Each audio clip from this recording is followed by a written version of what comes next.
present your work and then someone else is like, oh, this is what you study. And I'm like, oh, that's such a better way of describing it. So yeah. All right, we're getting started here. It looks like we're online.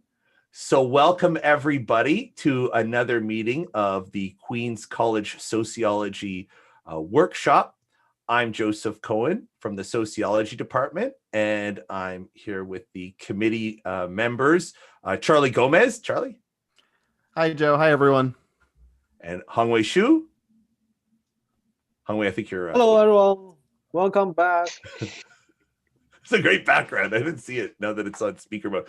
In any case, today we have a great guest. I think just a really exciting, young, up-and-coming sociologist who is doing some outstanding work, and it's just such a pleasure to meet him today. Matt Rafalow is a sociologist at Google, and his recent book, Digital Divisions, How Schools Create Inequality in the Tech Era with University of Chicago Press, takes a look at digital inequality after everyone gets an iPad, the persistence of inequality in education technology. Matt, it's great to have you here. Thank you for joining us.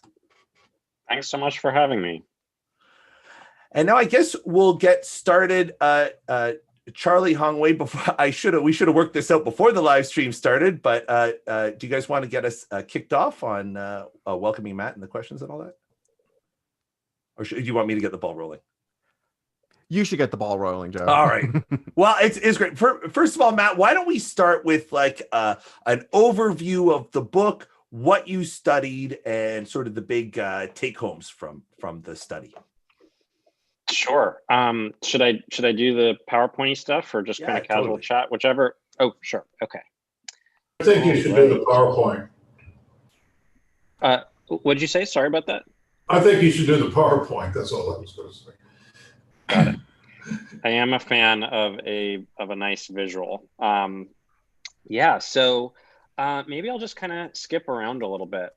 Basically, the overview is that I did a comparative ethnographic study of 3 schools that differ by race and class of their student body, but all are kind of technology utopias in some sense. Like they've all closed school level digital divides.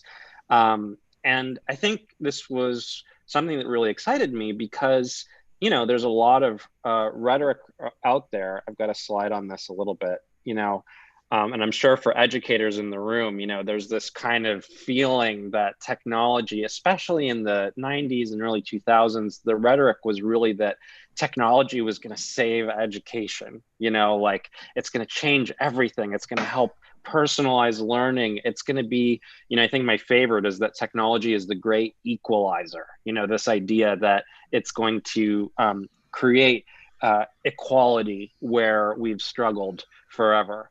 And so what I did was I looked at 3 schools where those digital divides are closed to try to get at that. Like if everybody had an iPad, as you put it, Joe, would that solve equity issues? You know, and sociologists, you know, we're all kind of rolling our eyes a little bit. And I think this is part of why studies of technology have had a bit of a tough road to take off in our field, because a lot of other fields that do study tech don't take this perspective, that there's other structural things going on in institutions that shape the meaning and value of technology. And so that really was the hope and the scope of the work.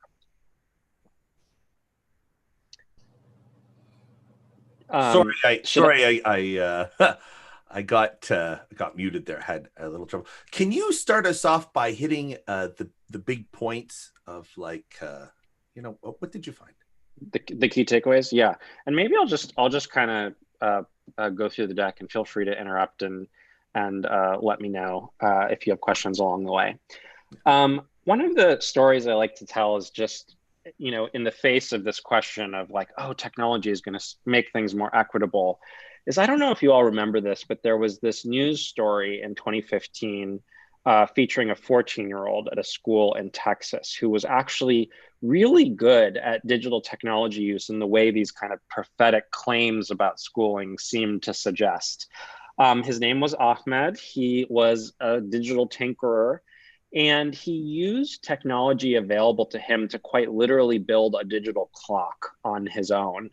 And I don't think, this story I think is a good one because it's not too far afield from these prophetic stories of Steve Jobs, tinkering around in his garage to become, perhaps a little contentious, but still a very respected innovator for our generation. But something happened that was really quite different than what happened to Steve Jobs. When Ahmed brought this homemade clock to school to show his teachers, they quite literally had him arrested. They handcuffed him and escorted him off campus. Innovative wasn't even remotely top of mind for his teachers, who instead believed that he had made a homemade bomb and brought it to school. And what this story made me think, especially when I was in the field, was over and over, why wasn't he seen as an innovator instead of quite literally a terrorist? And specifically, how does race factor in here in ways that shape who gets to be an innovator? So, fast forward to today, a big question everybody's thinking about is, who makes up the tech sector? Certainly Black and Latinx folks are a tiny minority in Silicon Valley workers, though there has been some small gains in Latinx representation. But what's particularly interesting, I think, is the focus on leadership. So the vast majority of people who are running Silicon Valley are mostly white dudes.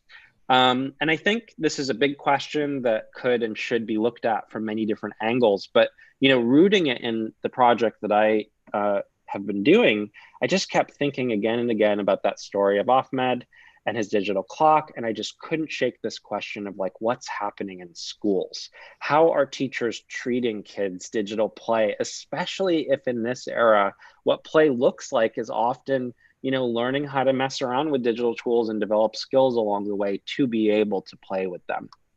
And so here's where I inject a lot of sociology. Among sociologists of education, Bourdieu is kind of our go-to. And I think for good reason. His theory and work by many others who extend his thinking, I think, show quite convincingly that the effects of kids' unequal childhoods really has a meaningful impact on educational attainment. And so I know Bourdieu can get kind of jargony, and I like to just kind of boil it down before kind of digging in any further. So the thinking kind of goes like this. If you're a kid born into a wealthy family, then it's likely your parents are members of the dominant group of society. The same group that for the most part runs educational institutions. The thinking here is that wealthy parents will teach their kids certain habits and skills, like knowing when and how to ask for help. And Bourdieu refers to this as product of this teaching, a kid's developed habitus. Then eventually a kid starts going to school and they start displaying those habits and kids skills in the classroom, like knowing when and how to ask a teacher for help. And I think because those habits and skills are shared by the very people that are running schools, what it means is that teachers are looking for those skills as signs of achievement, whether or not it's listed on their formal syllabus.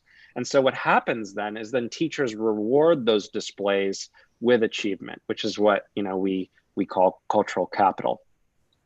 And I think from this point of view, Bourdieuians refer to the habits and skills many wealthy kids get from their parents as a cultural resource. Some liken it to a form of currency used to pay to reap rewards. And so in sum, I think the thinking around unequal childhoods argues that kids show up at school on an uneven footing. Wealthier kids will succeed ahead of poor kids, as a result of this kind of training they're getting before they even get to school. And so the solve, which I try to exploit here for the project, is one that they argue of cultural mobility. If only by some magical way students of all class backgrounds had similar cultural resources, we would finally see greater gains among working class students. And I think this is most famously argued in DiMaggio's, I think it was 1987 piece, where he showed that indicators of high cultural taste among working class kids was associated with greater educational achievement. And so this is kind of the thinking, it's the solve. Well, funnily enough, I think there is a magical way for us to test this. I watched along with the rest of the world as young people adopted digital technologies at unprecedented rates in the early 2000s. And the Pew Research Center was really a stronghold here in running nationwide surveys with a tempoed consistency that captured just how fast young people, relative to us old folks in particular, were using things like internet-connected smartphones, laptops, iPads, and video games to connect with one another. And what was so striking is that there were very little differences, particularly along student race, but also class, with the exception of the lowest poverty level, lowest income bracket at the poverty level, which is still very important to point out. And in a landmark book by Mimi Ito and her colleagues, they provided the most comprehensive documentation of what the heck kids were doing with these technologies. And what they found, I think, from my vantage point, changed the learning sciences, and really, I think, bolstered all this talk when we hear about digital literacies. You know, they really kind of laid the groundwork for a lot of how we think about that today. And what they argue is that, you know, they found that just through playing with technologies with friends, they would use digital tools to hang out, mess around, and geek out, which, you know, sound kind of like lay terms to us, but they're arguing are emic categories in the anthropological sense, genres of participation that actually require you learn how to use this digital stuff to even play with friends. And those digital skills include just facility with technologies, knowing how to communicate online, and learning how to do digital media production. And I like to joke with sociologists. I gave a talk to comm scholars who it didn't quite hit the same way, but sociologists tend to be a little less digitally adept. No offense to us. But when I say, like, you know, online communication, that's, you know, texting, that's not something you just naturally know how to do. Like, you have to learn how to do that stuff. And so they're basically showing that on the ground. And so the research questions here that I try to dive into are basically, you know, if kids are showing up at school with similar baseline, like a really baseline set of digital know-how, will that give working class kids a leg up? And beyond that, and I think most critically, what about students of color? This literature is very colorblind. It really doesn't talk about race much at all, and it needs to. And then, you know, essentially kind of getting back to that question from the digital clock story, I think, how will teachers treat these similar skills from digital play? This is the central focus of my book. So I usually like, oh yeah, go ahead. Yeah, just to clarify, this phenomenon is mainly happening in the US or in, you know, Western developed countries, or do you see, or do other researchers have observed a similar trend in less developed parts of the world? Yeah, that's a great question. I think it varies globally. I don't know the statistics on this in different regions. I can speak confidently to the US case, but I know it varies globally, but my hunch is that in developed regions, the profile is actually pretty similar. So that's a really good question, and something that I should know. So I'll follow up on that. Yes. So usually I like to ruin the story before going into the findings, just because I think it helps, you know, me to follow along when I'm hearing this lengthy explanation. But essentially, I argue that the answer to this question rests on understanding how schools discipline kids' digital play and the way they do it differently by the race and class of their student body. And what I mean by discipline is not just like slapping a kid with a ruler or yelling at them kind of in the way that we think about this kind of punitive lens. It's very grounded, you know, to to the frustrations of my committee that didn't want me to really focus on Foucault as much. But it's grounded in a Foucauldian sense of discipline. And also how Bowles and Gintis, I think, describe it too in their work, which is that discipline means the communication we send to students about the value of their creative worth. Do we tell kids that what they do online matters to learning, or do we not? And what effect does that have on this kind of inner supervisor that young people develop in thinking about their worth inside and outside of institutions? And I think importantly, Bowles and Gintis, and like other folks, really only focused on social class. But their argument essentially is that wealthy kids are treated like they're going to be future CEOs, and they internalize that and then just develop a taste for this on the job market and can kind of keep pushing forward on that lens. And on the other hand, working class kids are told that they're basically headed for the factory shop floor, and so it creates social stratification from that lens. And so the contribution here, I think, is that race is a critically important factor as well. And why is that teachers' race and class stereotypes of students are one component of how they discipline kids' digital play.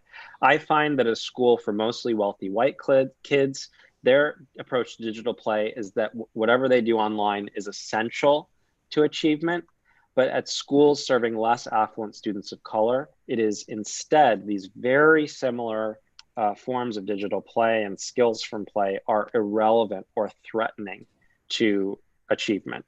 And so what this means is that only kids at the mostly wealthy white school, their digital play is rendered cultural capital. So I'm just going to kind of breeze through the methods, though I'm pretty obsessed with research design. So if we want to talk about that, I'm happy to. But, I think it's kind of weird. Like for folks that study youth and education, nobody really studies middle school. I don't know why. Like maybe it was just so traumatic that people don't want to go back. But, I think it's an important period to study. Like, we know that it's a critical period for kids' identity development, their later academic trajectory. Importantly, too, tracking is less likely to shape their experiences in middle school as it does in high school. And I think most importantly, this is the age range increasingly that we're expected to teach kids digital skills. So studying when that happens, I think is a good time to do it. So, all the stories I share, all the school names are pseudonyms. But I had one private school, mostly wealthy white students, and two public schools, one that served, mostly middle-class Asian American kids, and one school that served mostly working class Latinx kids. And I kind of went a little nuts with the fieldwork. Over the course of 1 year, I did about 600 hours of observation split evenly between schools. I had like a randomizer that I developed that determined which classrooms I would visit each day that I was in each school. I would generally not advise students to take this broad approach because I pretty much lost a year of my life to doing this field work. And I think if you spread it out a little bit, you could get the same results, but reflections for next time. Do you think so? Because wow, injecting that kind of solid random component to an observational study, do you think that the method led you to see things that you might not have otherwise seen had you sort of had your own sort of convenient sampling mechanism or judgment sampling mechanism? Yeah, it's a great question. And I think there's just a couple different philosophies about this that might get at different phenomena. I think that's the kind of underscore there. I think, first of all, I would say from a mental health point of view, being on the ground this long in such a short amount of time will probably not help your capacity to observe and analyze. Right. So that would be the caveat. But I think beyond the sheer numbers of hours in the order, I think tactically, the method that I did of doing the computerized randomization helped to capture school-wide patterns much faster.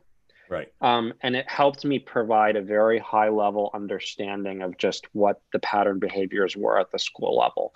There's other tactics which actually anthropologists encourage me to do instead, which I ended up doing halfway through rather than right at the beginning, which is I love the way anthropologists talk about the work, because they told me follow the circuits of behavior in the school, meaning when you observe something kind of wild, follow that story to get a really in-depth perspective of how that story played out at different levels of the school, rather than this kind of, that's interesting, I'm going to keep doing my random kind of look across the school level.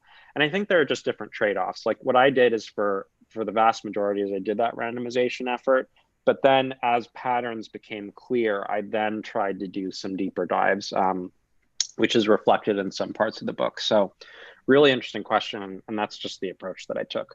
Another twist on this too, since you brought this up, is that a lot of ethnographers, particularly that study youth culture, start with building rapport with young people, because they're their like biggest informants. Like almost in some senses, they're the truth tellers that they want to get the real story from. I actually did it differently. I built rapport with teachers first. And part of that was tactical, because I needed access to different parts of the school. I wanted to comfortably, my favorite part, I wanted to hang out in the faculty lounges for these teachers and just like listen to the gossip. Oh my God, it's like my favorite. Listen to the gossip, like get them to kind of tell me the scoop on different people at the school. And to get that entry requires trust. And I found that actually young people, I could win them over time, and it wasn't this kind of us versus them thing that I think sometimes literature speaks to. So a little bit of a tangent, but that just kind of gets at how I did it. I spoke to that, these are tech utopias. Most of the teachers at each of these schools were white, middle class, similar nationwide. And it was one private school and two public schools, of which I got a lot of pushback early on in my work, but was hopefully, I think, and convincingly able to tease out some of these differences in a way that make the findings make them stick. So I'm happy to talk about private versus public later on if folks are curious. So basically this chart, I usually like to start with just a descriptive portrait of tech access.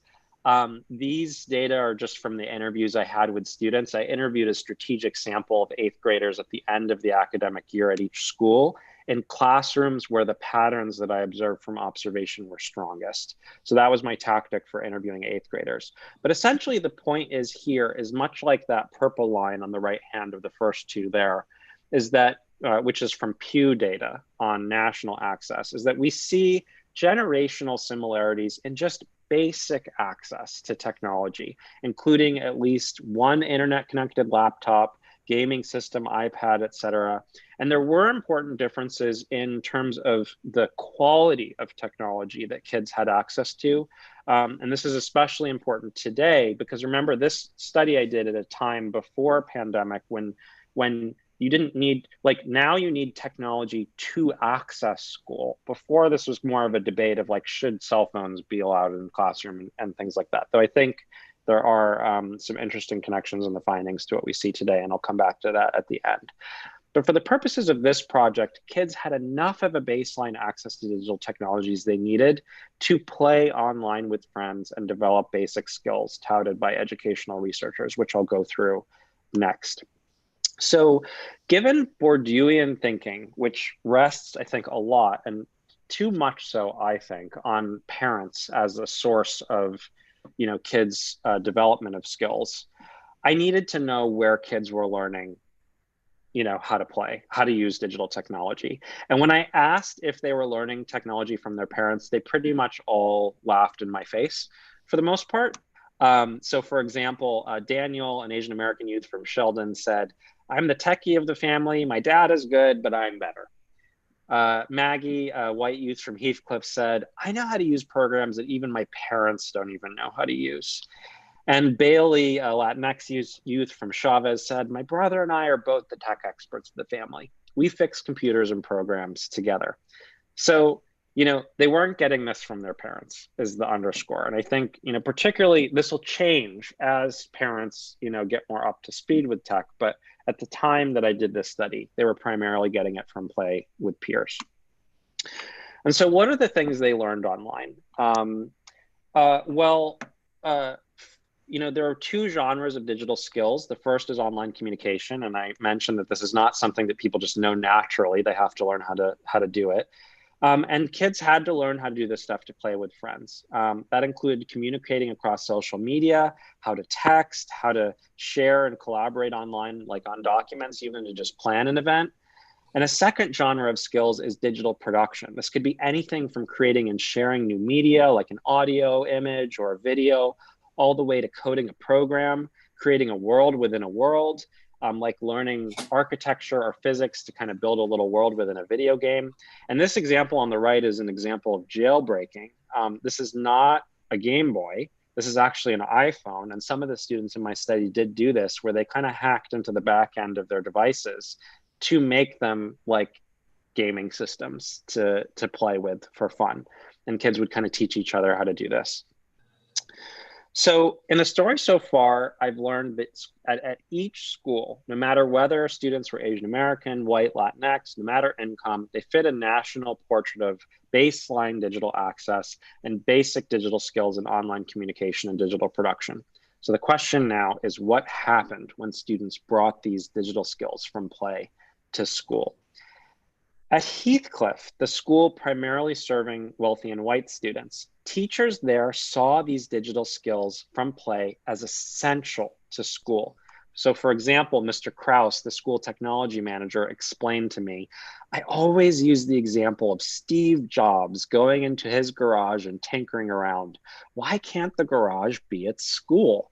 There's value in having school be a place where kids can come in, bring what they know from their own lives, and have their eyes light up with possibility and say, okay, I can see something I do here and I can become passionate about. Over and over in interviews, I heard how Heathcliff teachers constructed kids' knowledge and passions from digital play as necessary to school success. Their predominantly wealthy and white students were seen as quite literally Steve Jobs potentials. So what happened then in the classroom? Well, I'm going to use the example of Minecraft. I've talked with Joe about this, but like a lot of kids at the time of my study played Minecraft, but I use Minecraft as an example for all those different types of digital play that I described before. And the patterns I'll describe reflect it similarly, but I'm sticking with Minecraft at each school just so we can track it more easily. So how did it appear at Heathcliff? Well, in day-to-day classroom life, teachers discipline digital play by treating it as essential in the classroom. So for example, in a history class, I observed students were working on an assignment on their iPads about ancient Egypt. So one student that I was observing actually had Minecraft open instead. And mind you, video games were not on the agenda for the learning that day. And the teacher, as he was walking around, saw this, kind of narrowed his eyes and was like, what the heck, walked over, and then just started asking this student a bunch of questions like, is that a pyramid? How did you build that? And after learning enough, he did kind of what middle school teachers did and kind of clapped his hands, got everybody's attention, and asked them to gather around and said, let's take a look at what she did, citing that it was tremendous work. At Heathcliff, because teachers disciplined digital play in this way, students were able to integrate online video, digital art, online writing, and even video gaming as helpful for classroom life.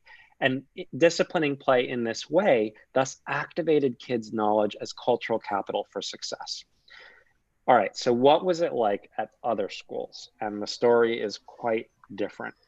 Well, at Sheldon Junior High, the school serving mostly middle-class Asian American kids, teachers there saw the same digital skills from play as threatening to school. And their rationale drew on a lot of racialized imagery. So, for example, Miss Finnerty, an 8th grade teacher at the school, explained to me, I feel bad for our kids here. They grow up with a tiger mom culture and are taught from a young age to only get A's or they have failed. It's terrible. But it makes it hard for us as teachers because they're taught to do anything to do well. And that's not fair to other students. Another teacher, Miss Nisbet, who teaches 7th grade, said, we've had a bunch of suspensions this year because these Asian kids are so good at using technology that they hack our online system. They'll do anything to do well. Sheldon teachers constructed kids' digital technology use as an extension of assumptions about Asian American kids as tiger mom raised hackers who will cheat to succeed. So their disciplinary approach to play was threatening. And this, of course, had heavy implications for how they disciplined signs of digital play in class day to day. And when Minecraft or literally any video game or social media use or online communication appeared in class, as it did when kids would just open it on their phone in between assignments, they were snatched away, put in a phone box in the principal's office, and students were punished heavily, getting detentions and sometimes even suspensions. And what was really crazy is that teachers would police kids' digital participation broadly. They actively monitored their school's Wi-Fi networks, linking it to kids' IP addresses, in some cases printing out text messages that kids had with one another to discipline them, to take them in the office and show them that they were watching. In other cases, using screen monitoring technology in class, like little surveillance cameras, to watch what kids were doing on their school computers. Needless to say, disciplining in this way rendered the knowledge kids brought to school from their digital play as threatening, and therefore was not activated as cultural capital for success. I saw it was a question. Yeah. So is it even legal to, monitor kids' private communication with each other at school? Like, I assume some of this communications occurred outside of the class session, maybe during recess. Yeah, and I think that's really important to point out, because some of what I found when I interviewed students is that these behaviors shaped how they participated online, whether they were at school or not, because they felt like teachers were watching what they published publicly. I think in terms of practically, what the schools that I spoke with talked to is that they really felt like it was in their rights to do all of this. There were a lot of forms they had students sign at the beginning of the year that laid out like, this is a digital citizenship approach that we take at the school. You will agree to behave appropriately online. And particularly this school, used that as a license to really use this data in the way that they thought. And I think one of the implications that I hope that folks will take away from this work is that I think schools, districts, all the way from local to national, should really align on what a technology plan should look like for the school. How, it's not just a debate about what companies do with data, which is really important, but how should they use this data? What data should they be giving back to the students and their family as part of this work? So it's a really good call out, and something I think we should be thinking about a lot. Wait, Matt, can I check my comprehension here so far? So you went to 2 schools, and when you went to the private school, you found that when the kids were playing Minecraft or doing something sort of off the book creative, the teacher would be like, look at this little genius. Everybody gather around to see what this little genius created while we weren't paying attention. And they applaud the person, and the child gets reinforced for creating novel properties, for making new things.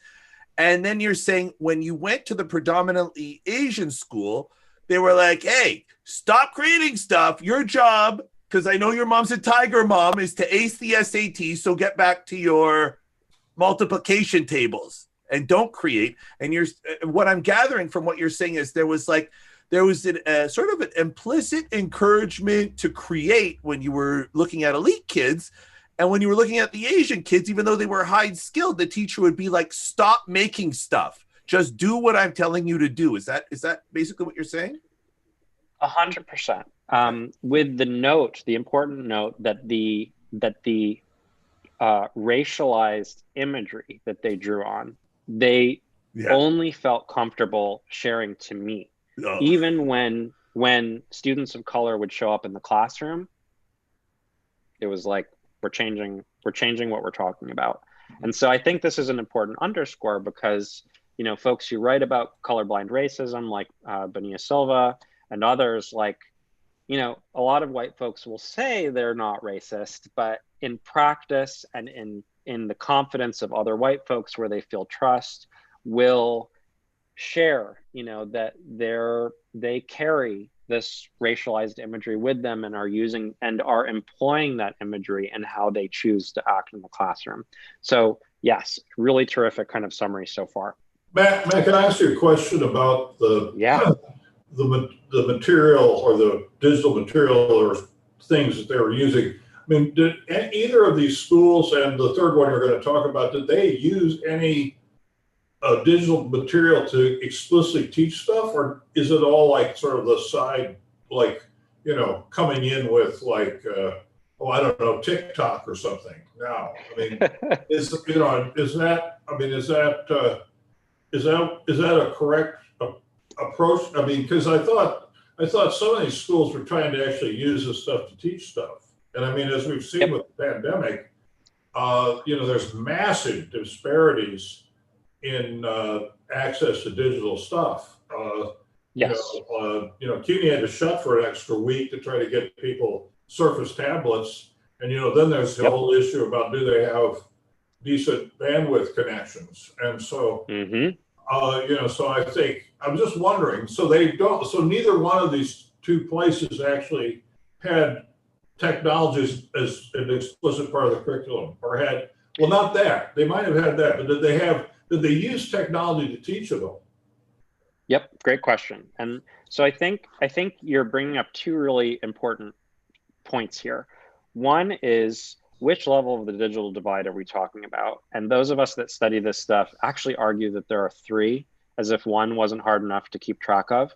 The first is digital access, which I think the pandemic really exposes vulnerabilities nationwide, especially for online learning. And so, you know, I think access to hardware, software, and reliable internet access is really a public good. It's something that people need to be able to do this work. And so that's a first point.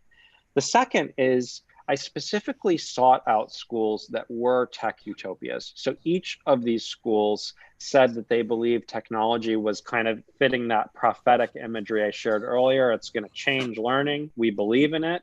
And each of them, through different means, sought out the resources to fully equip their schools. Even at this school, Sheldon, I remember one of the opening vignette of my book, I talk about the little surveillance camera example, which was like horrifying in the field, but it was in a classroom to teach music development, like music, composing a song. And this classroom at this school had a technology lab that was at the level of the designers I work with at Google. Like they were fully equipped. That's with hardware. That's with hardware. But I mean, that's always. I was involved with this. I was on a school board, and I mean, the big thing there was our superintendent, not while he was there, but when he went to Virginia, got jailed for taking kickbacks from computer hardware companies. Oh gosh. So I don't, you know, I understand that they're out there selling hardware, and in fact, the tech industry has basically, in the same way they claim everything's disrupting everything, have made a huge claim about how technology is going to like revolutionize education. So are there examples beyond simply, Instagram that you have? Because, you know, I'm stuck on the famous article that Brian Stelter wrote when he was at the Times about the school in Silicon Valley that had the tech elite children going to it and had no computers because they didn't think, you know, they had the view that that doesn't really help education. So I'm just wondering, you know, if these quote digital utopias actually were deploying it to teach stuff. Totally. And again, a bunch of really, I think, interesting themes there. The Silicon Valley stuff, I think, is super interesting, as I'm noticing too. A lot of families in the tech sector that I work with are going like no digital for their kids, which I actually I suspect, I think actually Annette Leroux is studying this right now. I suspect it is a contemporary form of distinction making for privileged students, where the assumption, and this is where I hope to kind of tease apart in the book, it's not that technology is good or bad for learning. That's my perspective. I don't think it's inherently good or bad for learning. Whether it's Instagram, whether it's using Microsoft Word, it's how you use it that can be valuable. In the Silicon Valley case, I think that there's some distinction making work going on. But importantly, to root it back into this story at Sheldon, each of these schools had tons of technology available to them, but the way that they chose to use it to teach was shaped by these assumptions about race and class. And what I don't go into today is what their workplace culture was like. And so, for example, in this case with Sheldon, they use technology all the time to teach. But what that meant was using technology for quizzes to replicate existing notions of testing. What that meant was using technology for discipline and punishment. And so whether it was Instagram or Microsoft Word, or using coding programs, the meaning and value of these digital tools were shaped by a lens that they developed as part of that organizational environment. So maybe or not that's a satisfactory response, and happy to dig into it. But I think you bring up a lot of really interesting points about this broader phenomenon. Maybe I'll just kind of plow through, and I think we go to Chavez or something. Yeah. What happened at Chavez? Yeah. So at the final school, and then I'll kind of wrap things up. They were serving mostly working class Latinx students, and they had a third approach to digital play. Teachers there saw the skills that kids brought from play not as threatening, but as irrelevant to school. So, for example, Miss Duffy, a 7th grade teacher at the school, said, "These kids aren't naturally gifted at technology. Those skills playing video games don't translate to school. So they have fast phones, so what? The kids we teach, if we're being realistic, need skills for hands-on jobs, like how to fix a new wave car. If they learn technology, it's for that purpose." Miss Geller, a 6th grade teacher at the school, explained to me, "I don't know that these kids are going into managerial positions after school, but they need to know a different set of skills than it used to be in factories. They need basic skills in computers, research, program, making websites. That's the future for these kids." At Chavez, teachers over and over described their students as hardworking immigrants just trying to get ahead. And they, as these white teachers, saw themselves almost like parents who believe that the best way to help them is to teach them basic skills with technology. What this meant is that they followed a basic skills discourse. And they didn't think creativity online, like what we saw at Heathcliff, mattered. Really, it was rote basic skills in programming or typing. So those things they learned from friends online, like Instagram or social TikTok, communication and digital production, those are irrelevant to learning. You can save the fun, kids, for after school, but when we're here, we do work. So what this meant in the classroom was super interesting to me, I think, theoretically. While teachers didn't police play online, they simply saw it as a frivolous and fun reward after the hard work, which as a sociologist from a Marxist point of view rang like crazy bells for me, because, in thinking of how institutions tell workers their creative selves should be divorced from work if they're on the shop room floor. And remember, these are 5th graders that are getting these messages, 5th to 8th graders. So instead, teachers favored rote digital skills that they determined were important, things like typing and the basics of coding, downplaying the value of creativity in every project. Even when they were using something called Scratch, which some of you may know of as like a coding game, which you have to select images to animate as part of their work. Teachers would say things like, "I don't care how your SpongeBob looks when you're creating this coding application. That's not what counts for the grade." In other aspects of school life too, teachers allowed students to find existing images or video for their projects, but never allowed them to create or make digital media. So this disciplinary approach to play is one that treated their skills from play as irrelevant to school. And so like Sheldon students, this meant that those skills were not translated to cultural capital for achievement.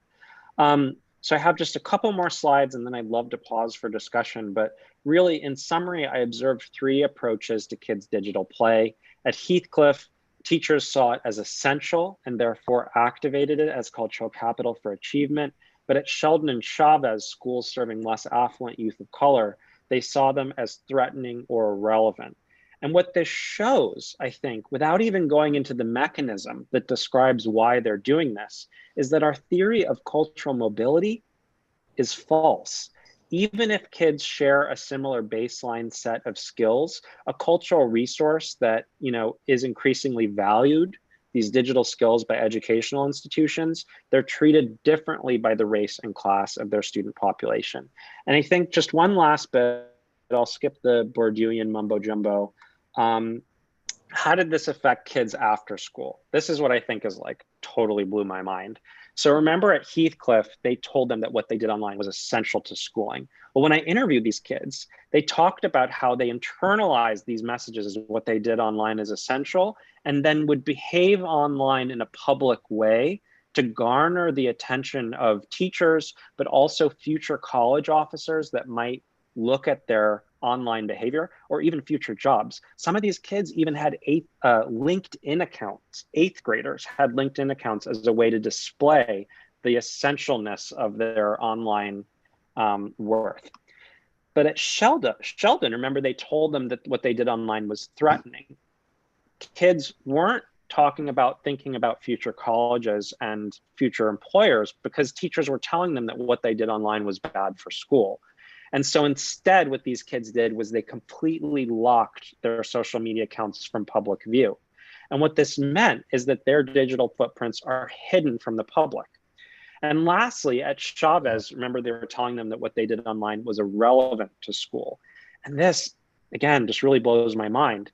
These kids then thought, okay, well, what I do online is for fun. Schools don't care. And so they played online publicly for fun. But their primary audiences were their friends and family. So they weren't cultivating it for future colleges or for future employers. It was just a fun place to mess around.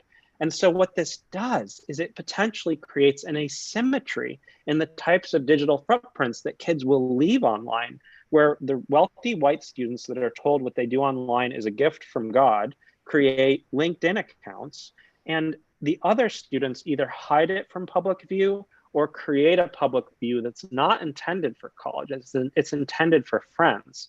And so I think that creates an asymmetry that could be really interesting to study for future work. So I have other slides on like COVID era stuff, like what do we want to think about from there? I could talk about workplace cultures, but I think we're having a really fun discussion so far. So maybe I'll just kind of pause it there and see what comes up. I got a question to follow up just on that last one. Did you find that the students at Chavez were posting things that could be professionally damaging to them? I mean, if they're producing for friends and they want to be edgy in the eyes of their friends, did you find they had a proclivity to put damaging things online, or? I don't know. I think what worries me more is what does the dominant class represented by college admissions officers or hiring folks, what are they looking for? And if they're Googling someone, what comes up? What means that they are worthy of being hired? And I think if the Chavez kids are performing online for their friends, then that may not be the same class of people who are making admissions decisions and hiring for jobs. Right. And if Heathcliff kids are being taught like, oh my God, like they would tell me like, I have an interest in Krav Maga, or I have an interest in online writing, and every social media account the goal was to get as many followers and create a public presence that they are like an expert or a thought leader as an 8th grader in this stuff. If their teachers are coaching them for that, in that right way, then like maybe that will resonate more with admissions officers. This is kind of an unknown, but it's a hypothesis I have that I think would be worth studying. Like Mitchell Stevens' work on college admissions, like I would love for someone to do that in the digital age. Like, how much are they deviating from formal admissions criteria? How much are they Googling? Like, I've talked to people, I know they are Googling. And so, like, what does that look like and what are they looking for? I think actually Mitchell might be doing something like that, because I heard he was sort of no gotta way. Man, but like I that was sort of, I remember him like kind of mentioning it like a while back. Matt, I also want to be mindful of the time, because I know you have a big important Google meeting in the not too distant future. I also want to say, this has actually been super fascinating for me. I lived in Palo Alto for several years, and the first thing that came to mind is the archetype of the Palo Alto parent, and that's a very pejorative thing. No one wants to be called a Palo Alto parent. I know anecdotally that there are several parents whose kids were only allowed to have LinkedIn profiles as their any form of social media. I'm not going to name names, but I mean, like, so all of this is like so rings true. One of the things that I kind of thought about was, one of the first images you showed was sort of representation in Silicon Valley tech companies, right? And in particular, it's overwhelmingly white men. And one of the things that I heard from some of your informants was that in Heathcliff, the image that was conjured was the Steve Jobs, right? Sort of the archetype of the innovator. Is it how much of this sort of expectation, this this habitus formation is sort of anchored in the mythos of the innovator? And granted, like that, which is highly problematic in and of itself, right? Because like any figure that's sort of risen to prominence, we tend to cherry pick what we want to hear and what we kind of want to push to the side. Is it an issue of sort of representation? Is it because like there archetypes of Asian or Latinx Americans that are equivalent to a Steve Jobs? Is that sort of like a big part of why why this is sort of being reinforced in the classrooms?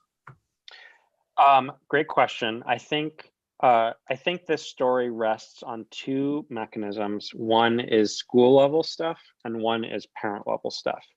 I think in terms of school level stuff, in the first chapter of the book, I dive into just what are the kind of myths and broader imagery that teachers and administrators are drawing on at each school. And I think it's important to note that at each school, even though they had these varied approaches, at each school, they all thought that people like Steve Jobs, oh my God, I heard so much about Khan Academy. They thought it was like the coming of, changing of learning. They all thought that it was like worshipable, like it's amazing, it's great. And so that stereotype, I guess, that myth was available to everybody that I talked to.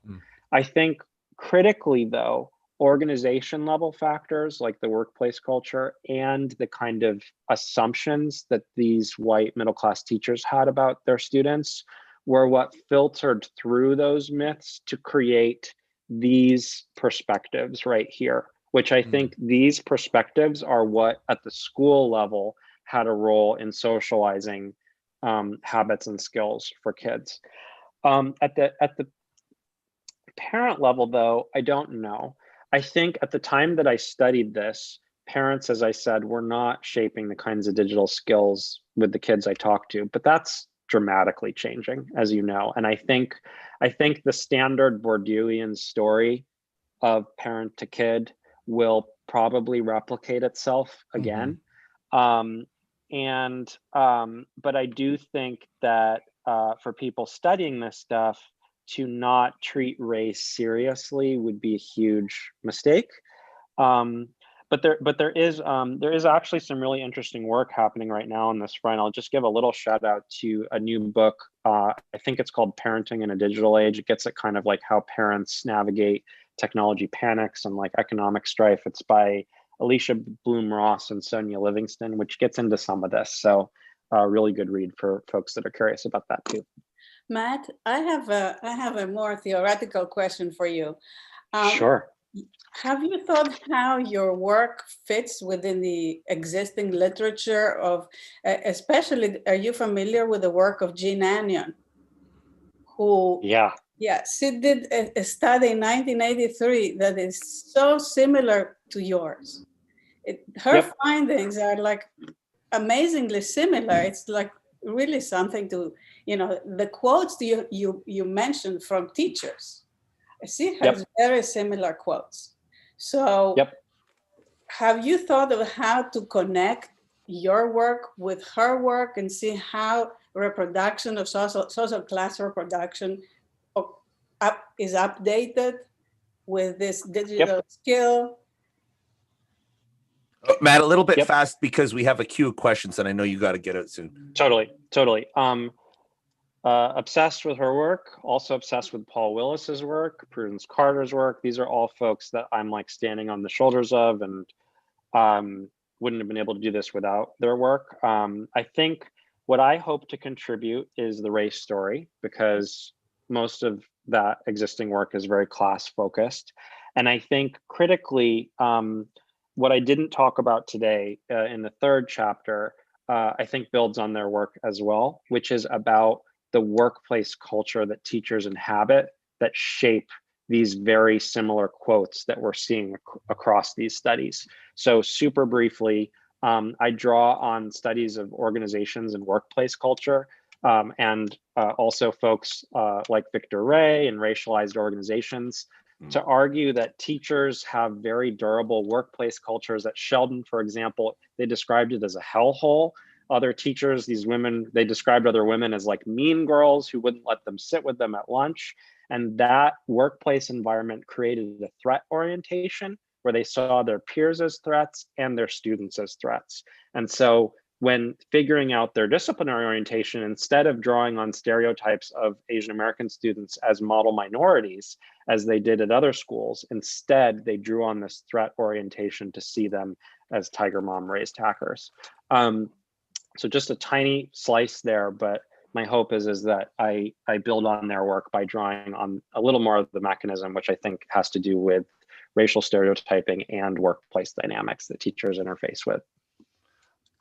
I think Ryan has a question. Then I have two internet questions. Cool. Right? Okay. Yeah, I put it in the side there a little bit. I mean, what jumped out to me here, there's a lot going on. I love this work. And there's a couple questions. First of all, like one is about the digital technology, how it's so different now. It reminds me of like Hargitai's work on digital natives and things like that. How much of these different skills being used, it's kind of hard to measure, I think, in this situation in a school place, right? In the old days, it was easy. Bill Gates had access to computers and science and computer classes. He built Microsoft, right? Nowadays, I don't know how video games or Snapchat kind of translates into the workforce. So that's kind of one thing. The second thing that really jumped out at me this whole talk was this is like a classic deviance labeling theory kind of approach here, right? The authorities in these different schools are labeling kids according to who they are differently for the same behavior, right? It's almost like I had flashbacks of the Saints versus the Roughnecks here, those two gangs doing the exact same things and the police treating them differently, you know, just because they were middle class versus working class, right? Obviously here it's race and gender and things like that, and class too. Is there something here, maybe these kids are internalizing it, like labeling theory, these like maybe it's more than just how they use technology. Maybe it's more that they're being disciplined. And, you know, it's almost like Joe said before, like the rich kids are like, whatever they do, you're great. That's terrific. Everybody gather around. You know, one lower class kid or working class kid gets caught playing Minecraft and he's sent to detention. Is this maybe something that's internalized even apart from the technology skills? So sorry, I had a bunch of things I threw in there. Actually, you don't have to answer them all. Oh, great. I mapped it out a little bit. I think to the first one about how we measure it, I'm going to politely not answer that question because I'm not a survey methodologist, but I will shout out my colleague Cassidy Puckett's work, who builds on Hargitai's work and argues that instead of measuring discrete uses of different technologies, we should shift to a way of measuring digital adaptability. And so she has a line of thought around that. So I'll kind of defer her there. I think the question that the second question one is a really interesting one, which is what is internalized? What exactly is internalized, which people have a lot of opinions about in the socialization literature. You know, what I didn't see is, you know, for example, at Sheldon, I didn't see Asian American kids internalizing, oh, I guess I'm a hacker. You know, they didn't internalize that. They resisted. in some cases, the oppressive tactics that teachers had against them, but they didn't internalize those identities. What they did internalize differently by school, and this is another build, I think, on Anion and Willis's work, is that students differently internalized a relationship between work and play.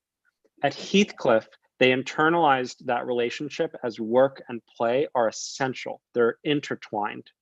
At Sheldon and Chavez, though, work and play were separate. At Sheldon, they're separate because it's threatening. If I were to bring play into school, I would be punished. At Chavez, it's separate because fun is what you save after school for work. And what this relationship does, I think, is it helps us think how culture drives action. The way that they have internalized these different relationships between work and play is what shapes the calculus by which kids then decide whether and how to use digital technologies in and out of the classroom. Okay, I think we had two questions, but I think one you answered. Tina Fettner of McMaster was on asking about the relationship with Victor Ray's racialized organization. I think you hit on that. Hey, Tina. I know, it's great to have you here, Tina. One of my favorite Canadian sociologists. And then we have another question from Alex Her 123 asking, is there any difference how teachers were trained to implement the digital tools from the private and the public schools? Could that play a factor in how they use it themselves? And I want to broaden it because we had a great exchange on the podcast that we did together. And I want to broaden it. What's the difference, you think, between the private and public school kids? I remember in our podcast, we talked about the power difference between, or the power relations between parents and teachers, how private school teachers might have more leverage to demand that their children be treated like little Steve Jobs, or is it a matter of training, like this commenter asks? Yeah, I think so. I recently did a house study for the private schools in New York, and I mean, you can't put aside. I mean, in New York City is New York City. So, but the median income of the parents was in the $500,000 and up category. Yep. And I suggested that they look at 200,000 and up as a proxy, and they said, oh, that's way too low. If you made $200,000 or even $300,000, you'd be eligible for financial aid. So it seems to me the relationship of the teachers who are not making $300,000 or $500,000 to the parents has got to be part of this. Yeah, it's a great question, and I think a good one to end on. So I did some work to make sure, what the teacher characteristics were at each school, and I've got a table somewhere, but it basically shows that there's a very similar spectrum of teacher training and stated technology skill at each school.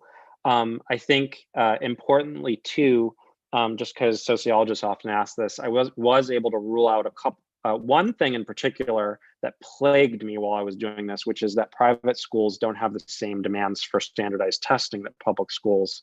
And a lot of ed researchers would reasonably be like, I don't know, that public schools are going to be worrying about that.